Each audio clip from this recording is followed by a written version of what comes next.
Yo, what's up? It's Kit, and I heard you wanted to do the Fortress Hidden Quest. Don't worry, I gotcha. As is the usual by this point, you want to come over here to this little machine after having done the guided main quest, interact with it, spawn in the stranger, and same as always, shoot him, activates the game of hide and seek, and you gotta find him 3 more times around the map. Now the stranger can be a little bit tricky to spot, so just a friendly reminder, his eyes do glow in the dark if you're having a hard time seeing him, and he does play a noise when you're near him, which I'll let you listen to here. And so now I'm going to show you all of the spawn locations that are known for the stranger here. The first one is over here in the main area of the fortress, up on this little ledge.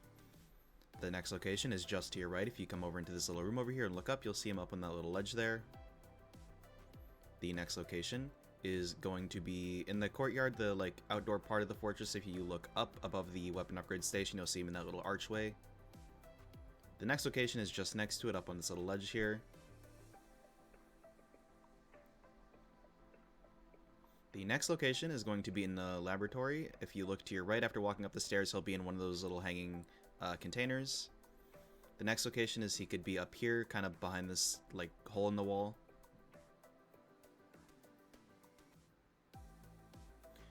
And the final location is in the spawn room. If you come over here, he'll be to the left of the mural here, hidden a little bit behind the rocks. He can be a little tricky to spot sometimes, so just make sure you're paying attention. He does love to come here, at least in my games. Now, after you've successfully found and shot the stranger all 3 times, what you're going to have to do is come down here to the dungeons where you picked up the chalice earlier. You'll see this little spiral symbol on the middle box. You'll be able to interact with it, and you'll be able to spawn in the demon lamb thing, which you'll then have to escort to the teleporter. So once you get the demon lamb to the teleporter, he will disappear and spawn in both Abraham and Isaac. So yes, fair warning, it does spawn in both of them at the same time, and this fight can get pretty chaotic pretty quickly. So definitely recommended to have all your perks bought, your weapons upgraded as much as you can. Personally, for this fight, I definitely like to use the crossbow because it does pierce, so you're able to hit both of them at once. Although as you see here, I'm using the Pavlov and it works perfectly fine. So yeah, just be careful. You gotta kill him before you can leave, and then you can move on to the next step immediately afterwards. Now, once you've successfully dealt with whatever that fight is, you'll be able to come back here to the spawn, and this little device in the corner behind the revive station will have that little spiral and be making the noise indicating that you should interact with it. Now, what you're gonna do here is you're gonna see me go around the spawn room and hit these 5 bodies with a sword. At the time of recording this, the unupgraded sword does work, but in case sometime in the future they change this, try to make sure you do have the upgraded sword. But yeah, they'll be in the same spot every time. You see me going around hitting them here. Very easy to spot, and they will make a noise when you're near them as well. So once you've hit all 5 bodies, you'll be able to come over here, press the button, and whoop-de-doo, we have 2 more bosses, this time being Valor and King of the Rats. I personally find this one a lot more manageable than Abraham and Isaac, just off the basis of Abraham is tanky and really, really annoying.